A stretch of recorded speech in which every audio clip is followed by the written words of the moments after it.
Everybody, welcome back with another episode of Vinti. So today we will discuss about philosophy. So what it is actually. So philosophy है क्या? Core concept क्या है? Nature क्या है? इसका meaning क्या है? इसकी करेक्टरिस्टिक्स क्या है? कौन कौन सी ब्रांच में फिलोसफी काम करती है और स्कोप क्या रहेगा इसका? तो इसके सब टॉपिक्स अगर ब्रॉडली देखा जाए तो दैट मीन्स फिलोसफी की बात कर रहे हैं हम लोग, है ना? कि फ़िलोसॉफ़ी होती क्या है? विचारधारा। हम सोचते हैं कि हम ऐसा होना चाहिए, सिस्टम में ऐसा होना चाहिए। तो फ़िलोसॉफ़ी वही है जो एक टीचर के या एजुकेशन में फ़िलोसॉफ़ी काफ़ी हद तक काम आ सकती है। ठीक है, तो सबसे पहले हम जानेंगे कि मीनिंग क्या होता है फ़िलोसॉफ़ी का और एजुकेशन से कैसे रिलेट करती है ये। फिर concept of philosophy of education, इसी से रिलेटेड है। स्कोप क्या है फ़िलोसॉफ़ी का एजुकेशन की फील्ड में, और फिलोसफी की ब्रांचेस कौन सी होती हैं एजुकेशन में। Role of philosophy in professional life of a teacher, एक टीचर की लाइफ में क्या रोल है। मैंने अभी बात की ना कि किस तरह से फिलोसफी काम कर रही है एक टीचर की प्रोफेशन में। तो फिलोसफी का होल स्ट्रक्चर जानेंगे। मेन उसकी बात यही है कि concept, nature, branches and scope. तो आज हम इसको डिस्कस कर लेंगे थ्रू रीडिंग। Let's go. चलिए, ये इंट्रोडक्शन है, थोड़ा सा इसको पढ़ लेते हैं। फिलोसफी एक सर्च है for a general understanding of the values and reality by chiefly speculative rather than the observational means. मतलब फिलोसफी एक सर्च है जिसमें हम जनरल अंडरस्टैंड कर लेते हैं वैल्यूज़ को, रियलिटी को। ठीक है, हमारे सोसाइटी की क्या वैल्यूज़ हैं, रियलिटी क्या है, और सिर्फ देख के, ना कि ऑब्जर्व उसमें रह कर। ठीक है, it signifies the natural and necessary urge in human beings to know themselves and the world in which they live and move and have their being. Western philosophy remains more or less true to the etymological meaning of the philosophy in being essentially an intellectual quest for truth. Philosophy is comprehensive system of ideas about the human nature and the nature of the reality we live in. So this, इतने बड़े paragraph में हमने एक ही line ढंग की बड़ी जो की, जिसका मीनिंग है तो फिलोसफी एक कॉम्प्रिहेंसिव सिस्टम है जिसमें हम आइडियाज़ होते हैं हमारे ह्यूमन नेचर के बारे में, द नेचर ऑफ रियलिटी, जिस रियलिटी में हम रह रहे हैं। फिलॉसफी वो नहीं जो हवा में कह दी गई हो, समाज में रियलिटी को बताने के लिए फ़िलॉसफी का वर्क होता है। ये हमें गाइड करती है हमारे वैल्यूज़ क्या हैं, हमें कैसे रहना चाहिए, हमें कैसे एड्रेस करना चाहिए इश्यूज़ को, हमारी बेसिक्स रिक्वायरमेंट्स क्या हैं, हमारी रियलिटी क्या है लाइफ से रिलेटेड। तो ये होलसम मीनिंग है इसका, मतलब ये एक लॉजिकल मीनिंग हम नहीं कह रहे हैं इसको। तो study of philosophy is one of the oldest disciplines, बहुत ही पुरानी है। It consider the mother of sciences. अब जितनी भी साइंसेस, मतलब सोशल साइंस में जितनी भी चीज़ें हैं, ये सबकी माँ है, सबसे बड़ी है। मतलब कहने का मतलब ये है, in fact it is at the root of all knowledge, कि ये रूट है, इसके रूट से ही सारी साइंसेस हैं। ये फंडामेंटल है, मतलब कि इसको देखकर ही और सारी साइंसेस का इमर्जेंस हुई है। एजुकेशन भी इसको, education has also drawn its material from different philosophical bases. Education, like philosophy, is also closely related to the human life, obviously. हम कब से यही पढ़ रहे हैं कि फ़िलोसफी वही है जो कि रियल वर्ल्ड को दर्शाती है या रियलिटी से आपका वाकफ़ करवाती है। और जो ह्यूमन लाइफ है, ह्यूमन रह रहा कहाँ, सोसाइटी में, समाज में। तो समाज की ही वैल्यू कौन है, ये ह्यूमन ने ही तो वैल्यूज़ बनाई है। तो इसी वैल्यूज़ को रियलिटी में दिखाता है या समझता है फिलोसफी। अब इसका मीनिंग जानते हैं। मेन इसका ज़रूरी है मीनिंग। ये तो थी introduction. Philosophy is not a way of life, every person does not have it's her own philosophy. philosophy is not simply a theory about something, nor a philosophy is a belief or wish. philosophy एक activity है जो कि quest after wisdom, जो कि एक व्यक्ति को बुद्धि आती है, मतलब विजडम मतलब एक होता है नॉलेज, एक होता है विजडम, दोनों में काफ़ी अंतर होता है। विजडम होता है कि हाउ टू लिव और कैसे रहना चाहिए, स्टेप्स टू लिव। तो मतलब मेरा कहने का मतलब है कि नॉलेज वो है, नॉलेज तो बहुत कॉम्प्रिहेंसिव चीज़ है, पर नॉलेज से भी ऊपर क्या है, विजडम है। तो फिलोसफी वो है। फिलोसफी एक एक्टिविटी है जो कि थॉट प्रोसेस पर वर्क करती है, पर्टिकुलर एक unique type of thought and style of thinking है।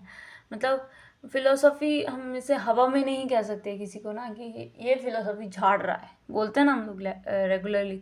तो फिलोसफी वो नहीं है। झाड़ना मतलब एक पर्टिकुलर वे है उस चीज़ को, उस थॉट को प्रोसेस करने का या उसको समझने का, या स्टाइल ऑफ थिंकिंग कि इस तरीके से सोचा जा सकता है या ये ऐसा होना चाहिए। तो एक पर्टिकुलर यूनिक, इसमें सबसे इम्पॉर्टेंट लाइन है, philosophy is a particular unique type of thought and style of thinking. ठीक है, ये है इसमें सबसे ज़्यादा इम्पोर्टेंट। और एक एक्टिविटी है थॉट की। समझ गया, समझ में आया? या कह सकते हैं कि विजडम कह सकते हैं। What a philosopher provide in a body of philosophic thought, not a philosophy. What is that? A philosophy enact a philosophy is a quest after wisdom. Wisdom के बाद हमें आने वाली जो थॉट होती है वो हमारी फिलोसफी होती है। फिलोसफी एक एक्टिविटी है जो कि थॉट को बताती है, या एक टाइप ऑफ थिंकिंग होती है। फिलोसफी क्रिटिकल हो सकती है। क्रिटिकल मतलब क्रिटिक, एक व्यक्ति क्रिटिसिज्म करता है, उसके पॉजिटिव पॉइंट्स भी बताता है और उसके नेगेटिव पॉइंट्स भी बताता है। और कॉम्प्रिहेंसिव थॉट होता है, मतलब कि कॉम्प्रिहेंसिव थॉट मतलब उसमें सब आ जाता है, नॉलेज, फैक्ट, इंफॉर्मेशन, सब। The most critical and comprehensive manner of thinking which the human species has yet devised. Critical और कॉम्प्रिहेंसिव मैनर में जो थिंकिंग होती है उसी को हम फिलॉसफी का नाम दे देते हैं। ठीक है, एक आपको समझ में आ गया होगा कि क्रिटिकल क्या होता है और कॉम्प्रिहेंसिव क्या होता है, दोनों में डिफरेंस है। The intellectual process includes the analytical and synthetic mode of operation. ये वही आ गया कि इंडक्टिव, डिडक्टिव, ठीक है, जहाँ जिसमें हम सोचते हैं, एनालाइज करते हैं कोई चीज़ को, अच्छा वैल्यूएशन करते हैं, अच्छा ये अच्छा, फिर उसको एनालाइज करते हैं, फिर उसको सिंथेसिस करते हैं। मतलब ये हमारी प्रोसेसेस हैं जिसमें हम किसी चीज़ को अंडरस्टैंड करते हैं बहुत ही अंदर से, और सिर्फ हम इंफॉर्मेशन के लिए नहीं पढ़ते, उसको उसकी जड़ तक चल जाते हैं, डीप अंडरस्टैंडिंग। तो फिलोसफी एक क्रिटिकल, ये सेम रिवीजन हो रही है, मतलब critical, comprehensive, involve resolving confusion, unmasking assumptions, revealing presupposition, distinguish importance, testing positions, correcting disorder and distortions, and looking looking for reason, examining the world views and questioning conceptual frameworks. It includes a dispelling ignorance, enriching understanding, broadening experience, expanding horizontal and imagination, controlling. So overall मैं इसमें explain करूँ तो philosophy include करती है, मतलब कि ये मोर और मोर फिनोमिना है आपकी सोचने से लेके। ठीक है, आप किस तरह से सोचते हो, किस टाइप का सोचते हो। ठीक है, सोच भी किसकी, समाज के ही, ह्यूमन लाइफ की ही, कि ह्यूमन में कैसे कैसे उसकी सोच में परिवर्तन हो रहा है, उसकी थॉट प्रोसेस कैसे चेंज हो रही है, किस तरह से वो प्रॉब्लम को सॉल्व कर रहा है, किस तरह से ठीक है, रिजॉल्विंग कन्फ्यूजन, अनमास्किंग अजम्पशन जो हम पहले से लगा बैठे हैं कि यार ऐसा होगा तो फिर ऐसा होगा, पर उसमें क्या होता है कि फिलोसफी में क्या होता है, अनमास्किंग, मतलब इस सबको तोड़ के रख देता है, रियलिटी चक देता है आपको। रिवीलिंग प्री सपोजिशन, जो पहले से हमने जो सोच के रखा है उसको मतलब रियल वर्ल्ड में ले आता है। Distinguish importance, testing position, correcting distortion, looking for reasons, examining world view. तो मतलब हम कह सकते हैं कि मोर और मोर दिमाग का ही फेनोमेना है, जिसमें हम सोचते हैं, हमारे इमोशन को कंट्रोल कर सकते हैं, हमारी वैल्यूज़ कैसे होनी चाहिए, हमें कैसे रहना चाहिए, हमें रैशनली सोचना चाहिए, हमें इमेजिनेशन को तोड़ते हुए जो हम इमेजिन करते हैं उसको रियल वर्ल्ड में कैसे लाना। तो फिलोसफी मोर ऑफ दिमाग का फेनोमेना, विजडम का फेनोमेना है, जो कि विजडम को क्वेश्चनिंग करता है, क्वेश्चनिंग फॉर विजडम। कि क्वेश्चनिंग मतलब उसके लिए वध होता है, मतलब विजडम को पाने के लिए चाह में होता है जो। Establish habits of acting, widening consideration, synthesis knowledge and बहुत हो गया। नेक्स्ट सीधा हम वर्ड पे आने वाले हैं। अब वर्ड फिलोसफी लिटरल मीनिंग जो होता है वो लव ऑफ विजडम, ये विजडम के लिए आपका प्यार है ना। अब फिलियो का मतलब क्या है, लव, एंड सोफिया का मतलब होता है विजडम। ये एक ग्रीक वर्ड है, ठीक है।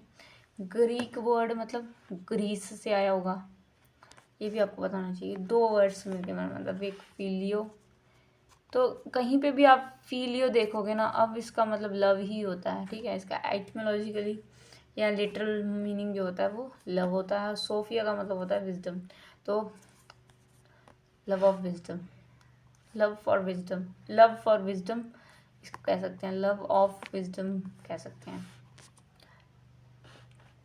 अब ये this tell us something about the nature of philosophy but not much, because many disciplines seek wisdom. Since time immemorial there have been various pursuits for the universe, birth and death, sorrow and joy. Various ages has produced different thoughts through light upon the mystic region. Ultimately the truth of it found. What is that, yaar? Eternal. So a love of wisdom is essential, is a sense for the philosophy of investigation. Philosophy is the thought which critical and comprehensive, analytic and synthetic, practical and theoretical, logical and empirical. This subject of philosophy inquiry is the reality in itself. ठीक है।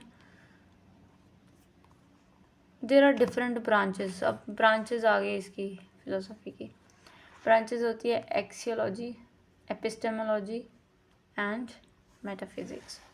Epistemology मेरे ख्याल से आपने पढ़ा होगा कि जो कि नॉलेज की बात करता है। मेटाफिजिक्स मतलब कि मेटा मतलब परे। तो ये हम देखते हैं there are different fields of philosophy such as education philosophy, social, political, economical etcetera philosophy. There are also philosophical approaches such as the idealism.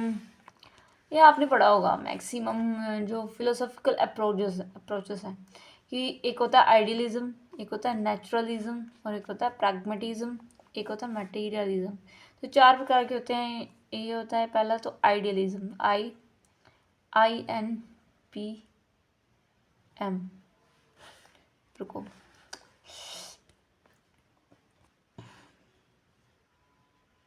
इसमें लिखेंगे INPM, ठीक है। आई से आइडियलिज्म, नेशनल, एन से नेचुरलिज्म, पी से प्रैग्मेटिज्म और M से materialism. तो ये इसकी फिलोसॉफिकल अप्रोचेस हैं जो कि काफ़ी रिलाई करती हैं। इसमें भी आपको जानना होगा। तो फिलोसॉफी का थॉट का क्या है, ये थॉट मतलब ये कैसे हम जानते हैं कि ये थॉट है। तो फिलोसॉफिकल थॉट विच इज़ कैसा हो सकता है वो, analytical, synthetic, logical, empirical, critical and comprehensive और प्रैक्टिकल और थ्योरेटिकल भी हो सकता है, ठीक है। द डेफिनेशन ऑफ फिलोसफी, अब इसकी डेफिनेशन आ गई। तो ये तो हमने पढ़ी ब्रांचेस, ठीक है, कि देर आर डिफरेंट ब्रांचेस। तो मेजरली हमने ये वाली पढ़ी पहले, एक्सियोलॉजी, एपिस्टोमोलॉजी, मेटाफिजिक्स, ये पढ़ी। और डिफरेंट फील्ड ऑफ फिलोसफी है इन एजुकेशनल, तो educational philosophy, social, political, economical philosophy, ये सारी फिलोसफी। फिर फिलोसफिकल अप्रोचेस होती हैं, आइडियलिज्म, नेचुरलिज्म, प्रैग्मेटिज्म और मटेरियलिज्म। फिलोसफी के थॉट होते हैं जो कि analytical, synthetic, logical, empirical, critical, comprehensive और प्रैक्टिकल। ये तो ब्रांचेस आ गई इसकी। अब डेफिनेशंस क्या है? हेगल कहते हैं कि फिलोसफी एक वह है जो कि ग्रैस्प करती है इट्स ओन एरा ऑफ और ओन एरा इन थॉट। ठीक है, तो फिलोसफिकल एक क्रिटिकल अप्रोच, अब तक हमने यही पढ़ा कि एक क्रिटिकली सोचना, या लव ऑफ विजडम, या यू नो जिसमें हमारा क्रिटिकल रैशनली हम सोचते हैं ये चीज़ सही है, ये गलत है, पॉजिटिव नेगेटिव पॉइंट्स दोनों का क्रिटिसिज्म करते हुए रैशनली उस चीज़ को सोचते हैं, तो उसको फिलोसफी कह देते हैं। ब्रांचेस भी हमने पढ़ी जिसमें आइडियलिज्म, प्रैग्मेटिज्म, ये सब चीज़ें हैं। अब आती है डेफिनेशंस, किस व्यक्ति ने फिलोसफी के बारे में क्या कहा। तो फिलोसफी एक is that which grasp its own era in thought. तो फेमस फिलोसोफर हैं हेगल, वो कहते हैं कि फिलोसफी वह है जो कि अपने एरा के थॉट को प्रोसेस करती है, मतलब कि ग्रैस्प करती है, अंदर लाती है अपने अंदर, है ना। Essence of all knowledge, science and human life, scientific knowledge कह सकते हैं फिलोसफी को, ऐसा कह सकते हैं। क्रिटिकल है, philosophy is interpretation of world in order to change it. Karl Marx कहते हैं, यह एक सोशियोलॉजिस्ट भी है। कार्ल मार्क्स कहते हैं कि फिलोसफी एक इंटरप्रिटेशन है, मतलब कि समझते हैं हम वर्ल्ड को कि किस तरह से इसमें चेंजेस होने की संभावना है, किस तरह से चेंज हो सकता है समाज, या फिलोसफी के माध्यम से। प्लेटो की सबसे आसान है, यही रटनी है आपने। प्लेटो कहते हैं कि philosophy acquisition of knowledge, knowledge को एक्वाइट मतलब बाय नेचुरली हमें नॉलेज को एक्वायर करना, इसको ही हम क्या कह देते हैं? Philosophy. Philosophy is a science of sciences, मतलब साइंस ऑफ साइंसेस, मतलब कि ये सबकी माँ है, हमने अभी पढ़ा ना, रूट है ये सबकी। फिर इसके बाद सारी डेवलप हुई, एजुकेशन, सोशल, पॉलिटिकल, ऐसी सभी साइंसेस हैं। ये साइंस ऑफ साइंसेस है। कॉम्टे कहते हैं, अगस्त कॉम्टे। एरिस्टोटल कहते हैं philosophy is a science which investigate the nature of being as it is in itself. ये तो हमने नहीं रटनी है। Philosophy is science and criticism of cognition. Philosophy is full of sense in only man's thinking. छोड़िए, आइटिमोलॉजिकली is very important इसको समझने का। Greek word में हमने पढ़ा था फिलियो और सोफिया। फिलियो मतलब लव और सोफिया मतलब विजडम, लव ऑफ विजडम। अब मीनिंग ऑफ एजुकेशन, आइटिमोलॉजिकल एजुकेशन का हमने मीनिंग पहले ही पढ़ लिया था, अब ये मीनिंग इसका फिर से आ गया। वही एजुकेशन का हमने पढ़ना नहीं है, ठीक है। नेक्स्ट, अब concept of philosophy of education है। कंसेप्ट क्या है एजुकेशन में फिलोसफी का, वो हम रटेंगे नहीं, समझेंगे। Philosophy and education are two different fields of the studies, but they are closely linked together. वो दोनों आपस में क्या है? लिंक्ड है, because without any rational thinking parallel to the education, the whole education process is directionless. कहता है कि जब तक हमारे दिमाग में रैशनल थिंकिंग नहीं होगी, हम सोचेंगे नहीं कि ये चीज़ सही है, ये चीज़ गलत है, हम उसमें दिमाग लगाएंगे ही नहीं, रैशनली सोचेंगे ही नहीं, विजडम की तरफ जाएंगे ही नहीं, जो रटाया वही पढ़ लिया, वही पेपर में लिखा है, तो वो हमें वो एजुकेशन का एम्बिशन नहीं है। एजुकेशन वो वह होती ही नहीं है। एजुकेशन वो डायरेक्शनलेस हो जाती है जब यहाँ पे फिलोसफी काम नहीं करती या रैशनल थिंकिंग काम नहीं करती। रैशनल थिंकिंग क्या है? फिलोसफी है, ठीक है। जो क्रिटिकली सोच रहा है इंसान, वो फिलोसोफर है, ठीक है। तो द होल एजुकेशनल प्रोसेस क्या हो जाती है? डायरेक्शनलेस हो जाती है अगर यहाँ पे फिलोसफी ना हो। फिलोसफी का होना एजुकेशन में वेरी इंपॉर्टेंट हो जाता है, डायरेक्शनलेस होने की संभावना रहती है। Relationship between the philosophy and education explain follow. देखते हैं इसमें क्या रिलेशनशिप है। अब देखिए, सबसे ज़्यादा इन इन दोनों में रिलेशन बताना है कि एजुकेशन और फिलोसफी में क्या ऐसी जुगलबंदी है जो कि आपस में वर्क कर रहे हैं साथ में। तो सबसे पहला आ जाता है एम्स एंड ऑब्जेक्टिव्स, कि एजुकेशन का क्या एम है और फिलोसफी का क्या एम है। जब दोनों का एम हमें पता होगा तो हम डेफिनेटली उसमें से कोई कॉमन चीज़ तो जोड़ेंगे ही साथ में। एजुकेशन हर एक सोसाइटी में क्या करती है, अपनी एक एम्स डिसाइड करती है कि हाँ, ये एजुकेशन लेने के बाद मैं ये बनूंगा। The AIIMS and objective set किए जाते हैं किसके द्वारा? फिलोसॉफिकल अप्रोचेस के द्वारा, कि हम सही चीज़ देख के ही मतलब कोई कोर्स करना हो, मान लो कि कोई कोर्स करना हो, ठीक है, हमारा एम्स और ऑब्जेक्टिव्स कुछ होते हैं। मान लो कि हम बीएड कर रहे हैं, ठीक है, हमारा एम्स एंड ऑब्जेक्टिव हमने पहले सोचा, क्रिटिकली उसको, फिलोसॉफिकली हमने उसको अप्रोच करा, तब जाके हमने उस एम्स के लिए हमने एडमिशन ली और हम अभी पढ़ रहे हैं, ठीक। तो फिलोसॉफिकल अप्रोच मतलब कि इंसान पहले ही सोच के रखता है कि मुझे यही चीज़ करनी है, तो एम्स एंड ऑब्जेक्टिव उसके दिल में रहता है। तो एम्स एंड ऑब्जेक्टिव जब वो पहले ही सोच रहा है तो वो कैसे सोच रहा है? क्रिटिकली सोच रहा है ना, इसके प्रोज एंड कॉन्स क्या होंगे, क्या मैं इसके बाद बन पाऊँगा।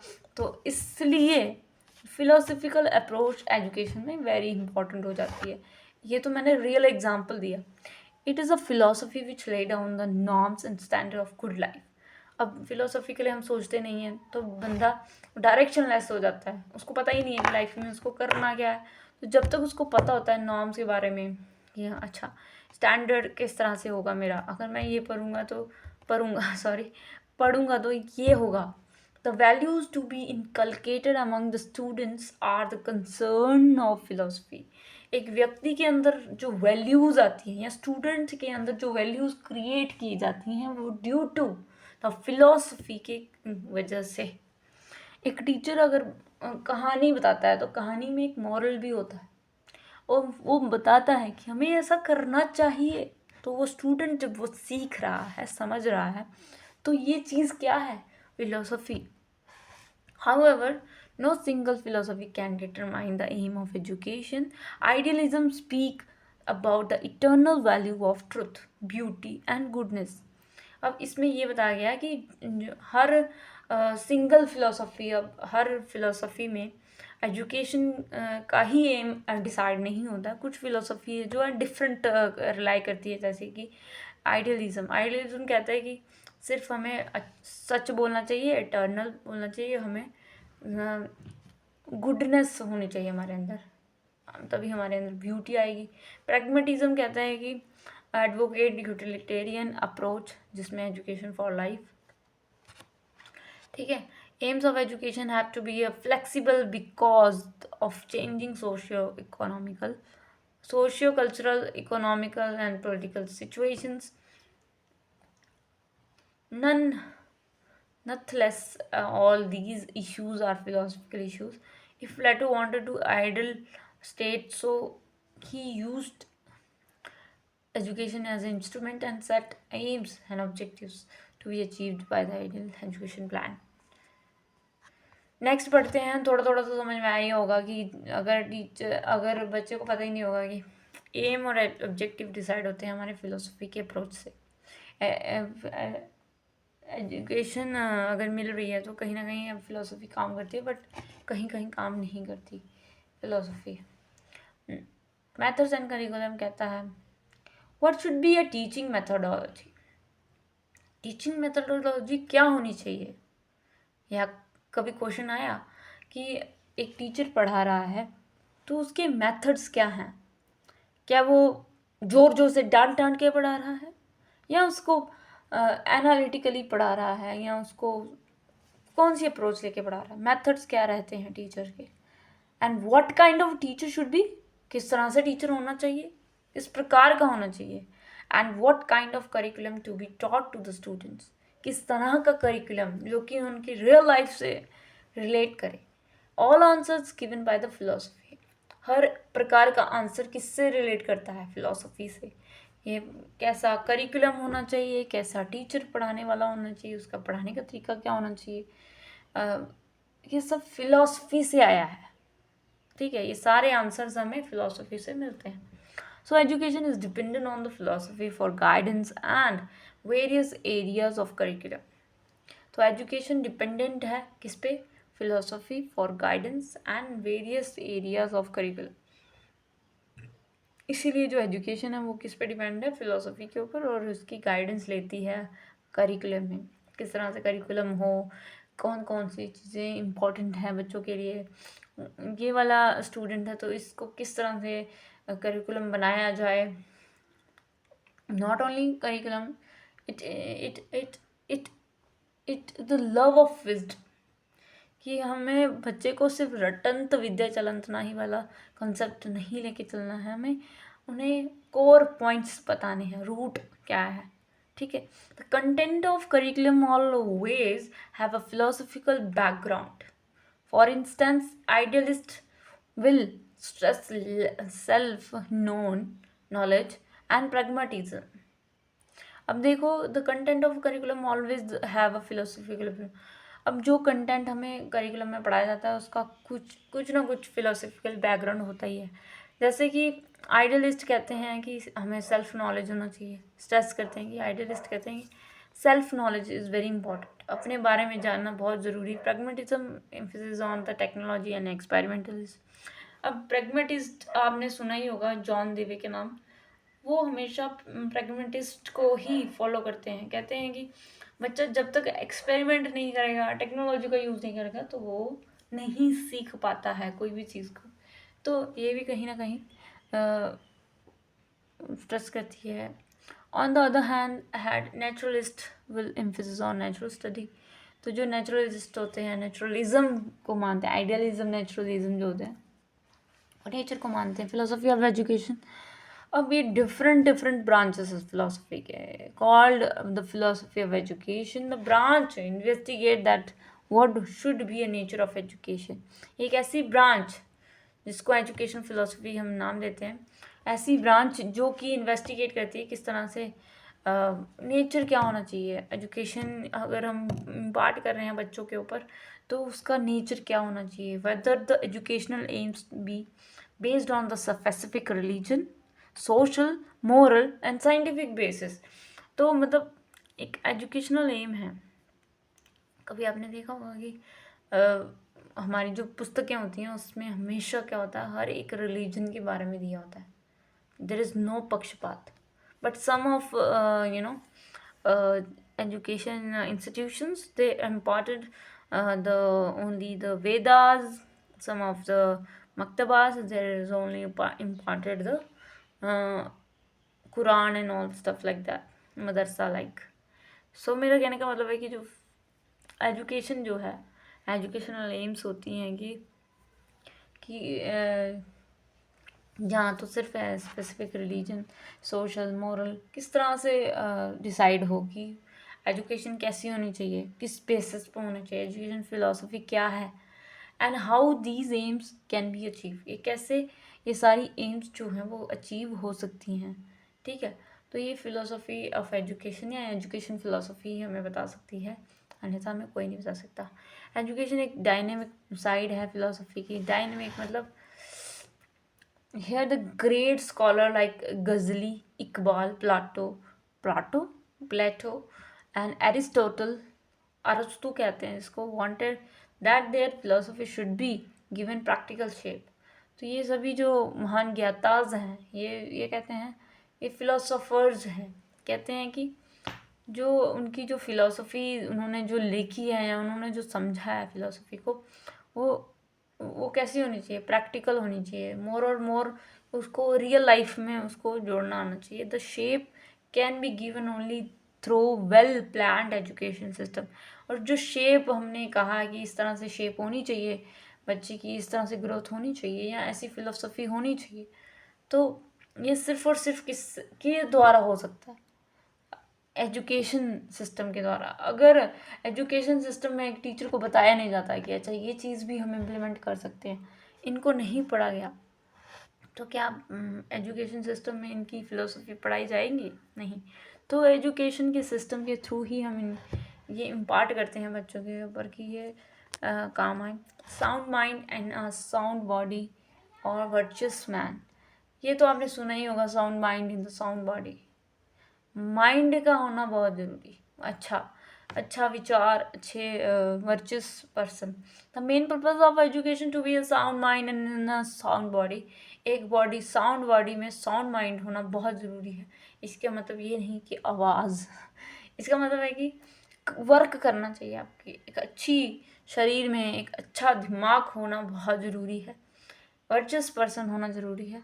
आपके दिमाग में फालतू फजूल क्वेश्चन चल रहे हैं या वो क्रिटिकल क्वेश्चन हो सकता है। फिलोसफी जो है वो हर आंसर को देती है आपके, जो भी आपके दिमाग में क्वेश्चन हैं। Discuss that what is a sound mind and sound body and what is a virtuous person is. How we can say that philosophy is the contemplative aspect of education, and education is a dynamic aspect of philosophy. Relationship between education and philosophy are very close. They are called the two sides of same coin. That's why the educationist and teachers may have basic information about the various education philosophy in order to know the whole nature of the specific ends. ये तो बहुत ही ज़्यादा bore हो गया। Now the time is scope. Philosophy का क्या scope है? अभी तक हमने क्या पढ़ा? हमें ही नहीं पता। तो रिलेशनशिप क्या पढ़ा? रिलेशनशिप पढ़ा ना, कि इसके बीच में क्या रिलेशनशिप है, मीनिंग पढ़ा, डेफिनेशंस पढ़ी। Now we will moving towards the scope. What is the scope actually? ये क्या फिलोसफी आगे काम आएगी हमें? क्या इसके अंदर कोई ऐसी चीज़ है जो कि हमारे गड़े मुर्दे, या मतलब कह सकते हैं कि जो हमें जिस चीज़ का हमें नॉलेज, जिस चीज़ को हम नहीं समझ पा रहे हैं, क्या ये हमें समझा सकती है?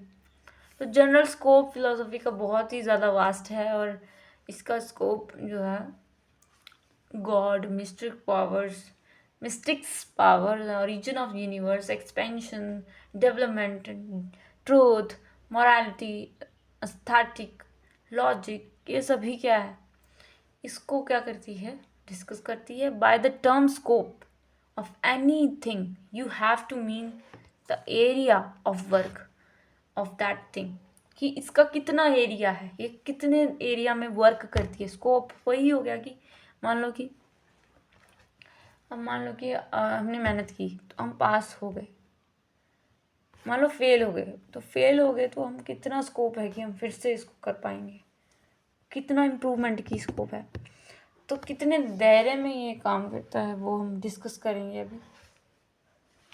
एक सेकेंड, पानी पिए।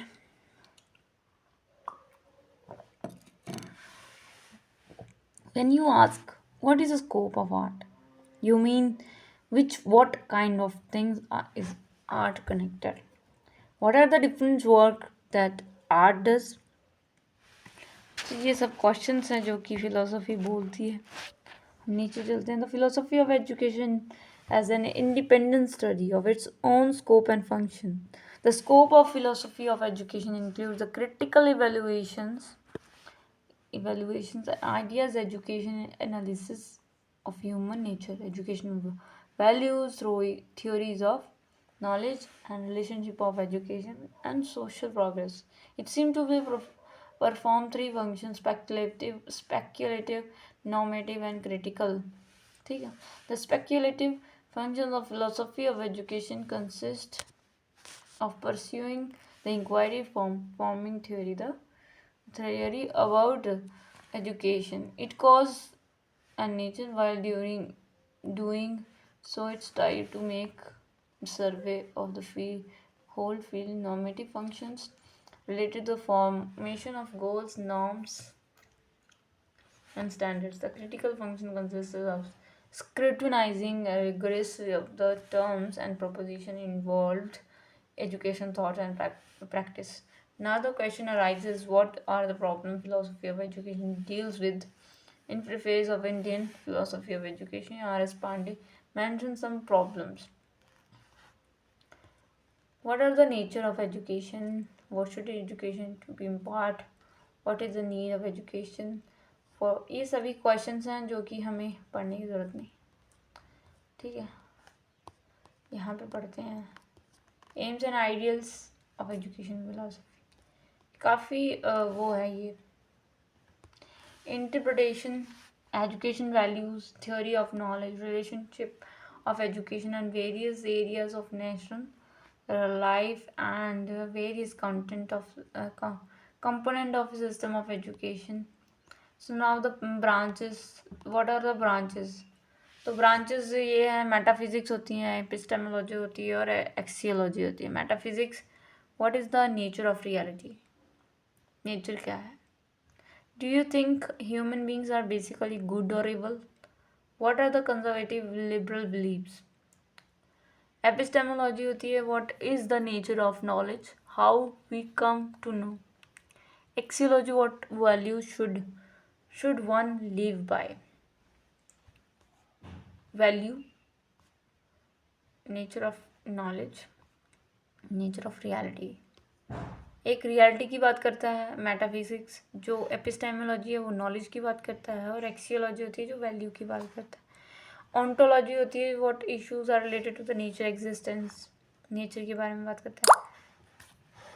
कॉस्मोलॉजी होती है जो कि what is the nature and origin of Cosmo, universe, universe क्या होता है, ये तो मतलब कर ही लेना आप।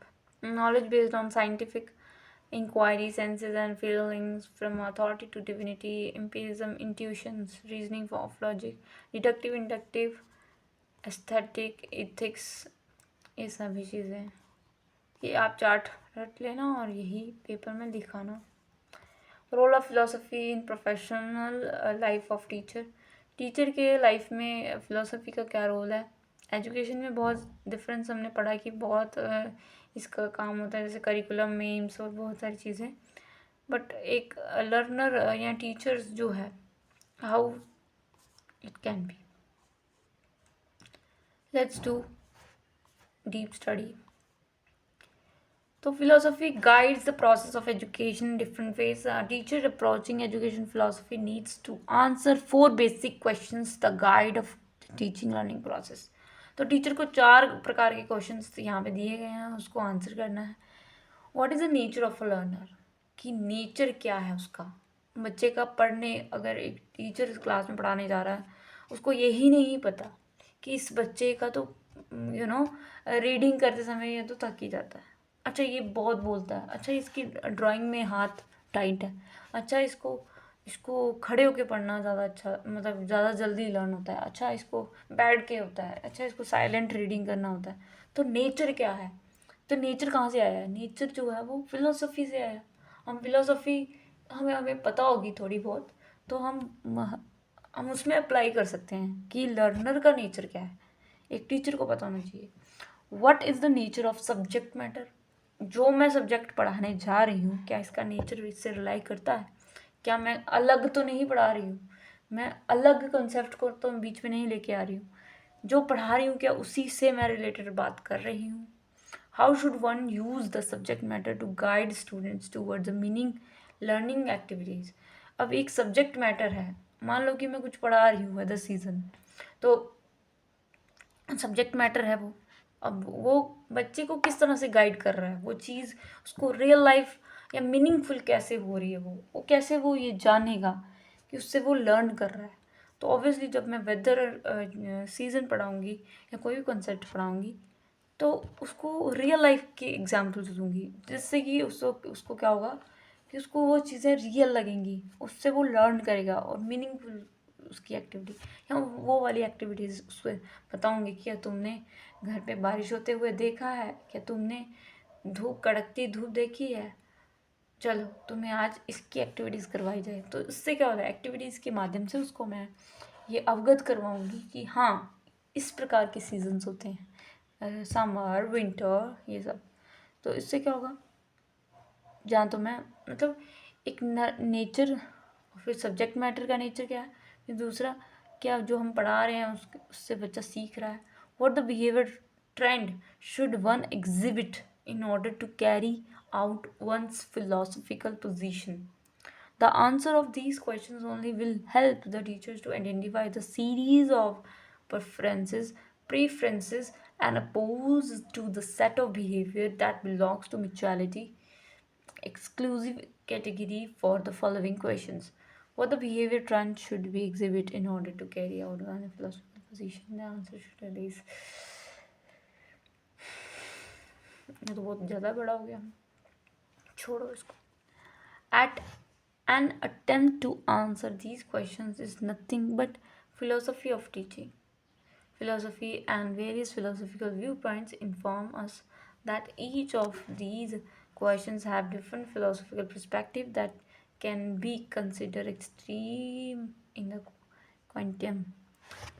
तो फिलोसफी को सम अप करते हैं. फिलोसफी एक थिंकिंग है जो कि डीपली कंसर्न करती है something deeply about education, what's it for, what makes an education good education, and prerequisite into developing the assessing education system and methods. Also, those being educated need to learn to think deeply about what they learn and to explore the big questions and see how all the parts they learn fit together and help. Philosophy includes reasoning about reason, improving one's reasoning, make it clear, relevant, broad, deep, accurate, and consistent. Philosophy also includes the reasoning about what is right and what is wrong, how we can tell reasoning about what knowledge is. Thus, the topic philosophy, reason, ethics, epistemology should be taught so all the students learn to think quickly, think deeply, relevantly about them, use them, understanding information, inform all the beliefs and actions. So guys, अब questions आता है, what are the various branches of the philosophy and what is the relevance in the present scenario? Philosophy पता कब से निकली हुई है, roots है ये. तो इसकी ब्रांचेस तो हमने पढ़ी कितनी सारी, एक्सियोलॉजी, एपिस्टेमोलॉजी, आइडियलिज्म, विचारधारा क्या है इसकी, आइडियलिज्म, प्रैग्मेटिज्म, नेचुरलिज्म, सभी फिलोसफी से आया हुआ है. और ये कैसे एजुकेशन में प्रेजेंट सिनेरियो में कैसे रेलिवेंट है ये हमें पता होना चाहिए. What are the benefits of the studying philosophy for becoming an efficient teacher, and क्या ऐसे बेनिफिट्स होंगे फिलोसफी को पढ़ने के बाद जो कि एक टीचर को बनाने में सक्षम रखता है. The relevance of philosophy of education in present context. तो ये रेफरेंस है, ये देखिए. एपिस्टेमो क्या होता है, एपिस्टेमोलॉजी. देवे कौन थे, मेटाफिजिक्स क्या होता है, एपिस्टेमोलॉजी, एक्सियोलॉजी. ठीक है. अब नेक्स्ट हमारा आएगा difference between the philosophy of education and the liberal discipline. अब इसमें आएगा philosophy of education in teacher education, relationship between the philosophy of teaching and teaching style, liberal discipline, philosophy of education and liberal discipline, ये सभी चीज़ें. अब अभी तक हमने पढ़ा कि फिलोसफी क्या है, उसका मीनिंग, डेफिनेशन, ब्रांचेस और रिलेशनशिप विद एजुकेशन. तो ये था हमारा फिलोसफी का कुछ पार्ट. हम नेक्स्ट देखेंगे कि नेक्स्ट हमारा होगा philosophy of education in teacher. ओहो, व्हाट इज़ दैट. नेक्स्ट हम सिलेबस ही देख लेते हैं. हाँ, सिलेबस हमारा है. Friends, so sorry for that matter.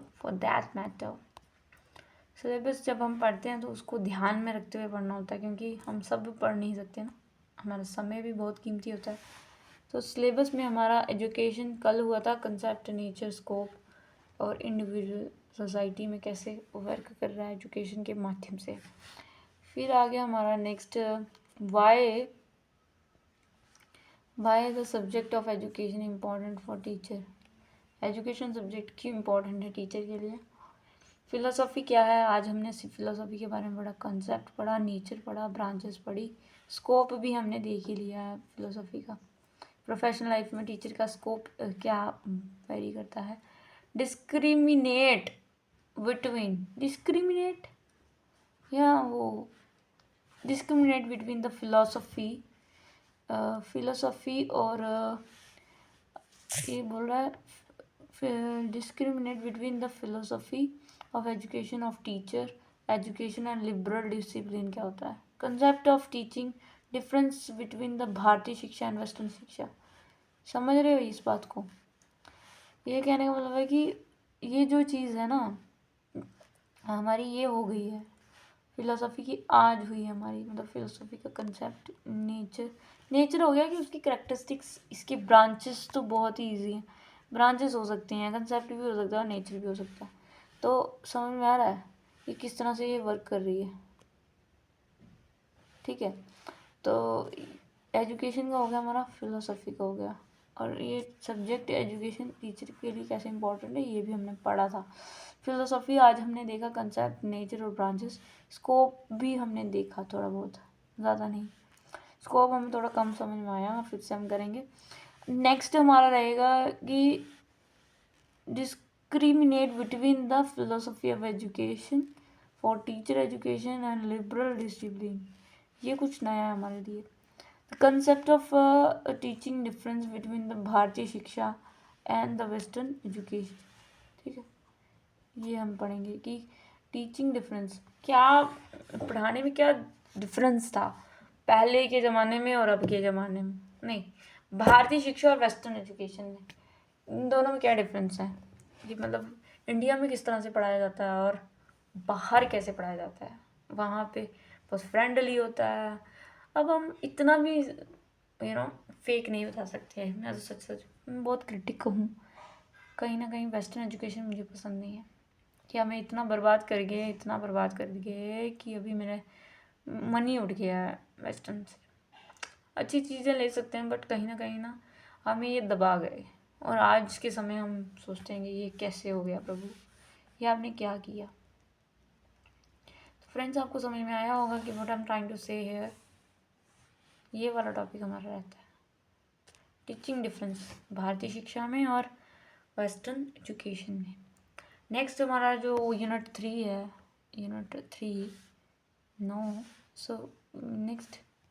Next हमारा जो यूनिट है वो हमारा रहेगा यूनिट 3, जिसमें हमारा है एजुकेशन एंड सोशोलॉजी। जो सोशोलॉजी जिसकी सब्जेक्ट होगा वो ऑब्वियसली, क्योंकि हम एजुकेशन देने जा रहे हैं बच्चों को, तो हमें एजुकेशन के बारे में तो पता होना चाहिए। तो यूनिट 2 का हमारे दो टॉपिक बचते हैं, और फिर उसके बाद हमारा एजुकेशन सोशोलॉजी है। इसमें सोशोलॉजी क्या होती है, उसकी ब्रांचेस और ये सब। फिर एजुकेशन सोशोलॉजी क्या होती है, किस तरह से टीचर एजुकेशन में वर्क कर रही है, ले दे के सभी साइंसेस इसमें भर दी गई हैं। फिलोसॉफी, फिर ये सोशोलॉजी। अगर हम बात करें 4 चैप्टर की, तो teacher and the change in the society काफ़ी बड़ा है, इसको हम देखेंगे नेक्स्ट। ठीक है, till then bye bye, take care and see you soon in next video. This is